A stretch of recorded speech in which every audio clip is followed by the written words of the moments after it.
بسم الله الرحمن الرحيم وعن سعد بن أبي وقاص رضي الله تعالى عنه قال استأذن عمر بن الخطاب رضي الله عنه على رسول الله صلى الله عليه وسلم وعنده نسوة من قريش يكلمنه ويستكثرنه عالية أصواتهن۔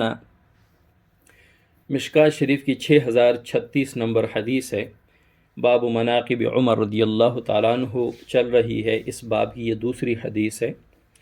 حضرت سعد بن ابی وقاص رضی اللہ تعالیٰ عنہ فرماتے ہیں کہ عمر ابن خطاب رضی اللہ تعالیٰ عنہ نے رسول اللہ صلی اللہ علیہ وسلم کے پاس حاضر ہونے کی اجازت چاہی، استأذن اجازت طلب کی آپ صلی اللہ علیہ وسلم کے پاس حاضر ہونے کی۔ وعنده نسوة من قریش، آپ صلی اللہ علیہ وسلم کے پاس قریش کی عورتیں بیٹھی تھیں۔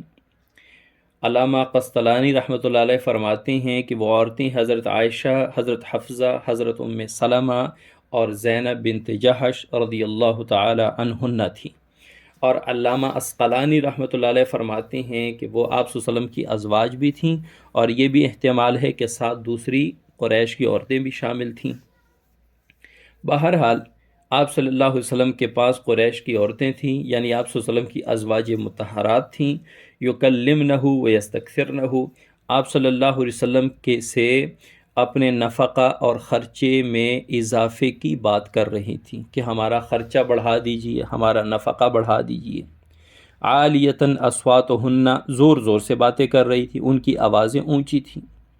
اب آوازیں اونچی ہونے کا مقصد یہ نہیں ہے کہ ان کی آوازیں آپ صلی اللہ علیہ وسلم سے اونچی تھیں، کیونکہ وہ تو اللہ تعالیٰ نے منع فرما دیا، یا ایھا الذین آمنوا لا ترفعوا اصواتکم فوق صوت النبی، اے مومنو آپ صلی اللہ علیہ وسلم کی آواز سے اپنی آواز کو پست رکھو، اونچی نہ کرو۔ اس کا مطلب یہ ہے کہ ان ازواج مطہرات کی اپنی عادت کی آواز سے ذرا ان کی آواز اونچی تھی، جس میں وہ اپنی آواز میں بات کرتی تھی، اس اپنی آواز سے، عادت والی آواز سے ان کی آواز تھوڑی اونچی تھی۔ فلما استأذن عمر، جب حضرت عمر رضی اللہ تعالیٰ عنہ نے اجازت طلب کی، قمنا فبادرن الحجاب، وہ ازواج مطہرات اٹھیں اور پردے کے پیچھے چلی گئیں۔ فدخل عمر، حضرت عمر رضی اللہ تعالیٰ عنہ داخل ہوئے، ورسول اللہ صلی اللہ علیہ وسلم یضحک، آپ صلی اللہ علیہ وسلم مسکرا رہے تھے۔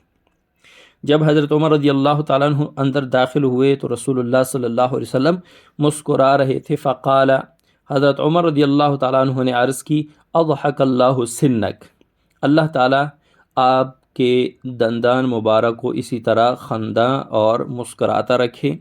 یہ ایک دعا بھی ہے کہ جب کسی کو آپ کسی مسلمان کو ہنستا ہوا دیکھیں تو جس طرح دوسری بہت ساری مقامات کی دعائیں ہیں، الحمدللہ، یرحمک اللہ، جزاک اللہ، ماشاءاللہ، بارک اللہ، تو جب کسی کو ہنستا ہوا دیکھے کسی مسلمان کو تو اس کے لیے یہ دعا کرنی چاہیے، اضحک اللہ سنک۔ تو حضرت عمر رضی اللہ تعالیٰ عنہ نے عرض کی، فرمایا، اضحک اللہ سنک، اللہ تعالیٰ آپ کے دانتوں کو مسکراتا رکھے، خنداں رکھے، یا رسول اللہ، اے اللہ کے رسول۔ یہاں پر ایک روایت میں ایک اضافہ ہے کہ ما اضحکک، اے اللہ کے رسول آپ کو کس چیز نے ہنسایا؟ فقال النبی صلی اللہ علیہ وسلم، رسول اللہ صلی اللہ علیہ وسلم نے فرمایا، عجبت من ہؤلاء اللاتی کن عندی، میں ان عورتوں پر مسکرایا جو میرے پاس بیٹھی تھیں۔ فلما سمعن صوتک ابتدرن الحجاب، جب انہوں نے آپ کی آواز سنی تو فوراً پردے کے پیچھے چھپ گئیں یا پردے کے پیچھے چلی گئیں۔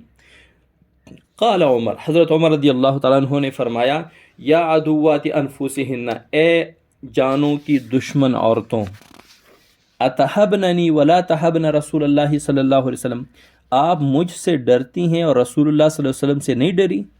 آپ مجھ سے ڈر گئی، رسول اللہ صلی اللہ علیہ وسلم سے نہیں ڈری، یعنی آپ صلی اللہ علیہ وسلم سے تو آپ اونچی اونچی آواز میں بات کر رہی تھیں، اور جب میری آواز سنی تو آپ چھپ گئیں۔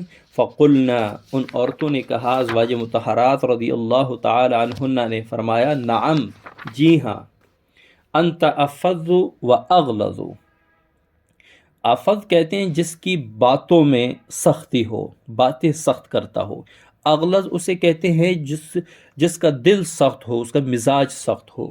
تو ان عورتوں نے، ازواج مطہرات نے فرمایا، انت افض و اغلظ، آپ سخت خو اور سخت خو ہیں، یعنی آپ کی گفتگو بھی سخت ہے، باتیں بھی سخت ہیں، اور آپ کا مزاج بھی سخت ہے، اس لیے ہم آپ سے ڈرتے ہیں۔ فقال رسول اللہ صلی اللہ علیہ وسلم، رسول اللہ صلی اللہ علیہ وسلم نے فرمایا، اہ ابن الخطاب، چھوڑیں اے ابن خطاب، یعنی عورتوں کی بات کو چھوڑیں۔ والذی نفسی بیدہ ما لقیک الشیطان سالکا فجا قط الا سلک فجا غیر فجک۔ اللہ کی قسم، مجھے قسم ہے اس ذات کی جس کے نفسی بیدی، کہ میرا نفس، میری جان اس کے قبضے میں ہے، ما لقیک الشیطان، شیطان کبھی ملاقات نہیں کر سکتا آپ کے ساتھ، سالکن فجن قط، راستے پر چلتے ہوئے بالکل، الا سلک فجن غیر فجک، مگر وہ راستہ دوسرا اختیار کرے گا آپ کا راستہ چھوڑ کے۔ یعنی مختصر یہ، والذی نفسی بیدہ ما لقیک الشیطان سالکا فجا قط الا سلک فجا غیر فجک، شیطان کبھی اس راستے پہ نہیں چل سکتا جس راستے پہ آپ چل رہے ہوں۔ تو یہ حضرت عمر بن خطاب رضی اللہ تعالیٰ عنہ کی فضیلت اور منقبت اور شان آپ صلی اللہ علیہ وسلم نے اس حدیث میں بیان کی، کہ ایک تو حضرت عمر رضی اللہ تعالیٰ عنہ کو وہ شان، وہ دبدبہ، وہ ہیبت، وہ روب اللہ تعالیٰ نے عطا فرمایا ہے کہ آپ آپ رضی اللہ تعالیٰ عنہ کے راستے میں شیطان بھی نہیں آ سکتا، شیطان بھی راستہ بھٹک سکتا ہے، تو عام کافر وغیرہ کیا چیز ہیں۔ اور دوسرا، اس حدیث سے آپ صلی اللہ علیہ وسلم کی اپنے ازواج مطہرات، اپنے گھر والوں کے ساتھ حسن سلوک، حسن خلق جھلکتی ہے، کہ آپ صلی اللہ علیہ وسلم کے سامنے ازواج مطہرات اونچی آواز میں بات کر رہی تھیں اپنے خرچے کے اضافے، اپنے نفقے کے اضافے کے لیے۔ آپ صلی اللہ علیہ وسلم بڑے پروقار طریقے سے، بڑے حسن سلوک سے، بااخلاق، حسن اخلاق کا مظاہرہ کرتے ہوئے ان کی بات سن رہے تھے۔ تو آپ صلی اللہ علیہ وسلم کی اس حدیث میں حضرت عمر بن خطاب رضی اللہ تعالیٰ عنہ کی فضیلت جھلکتی ہے۔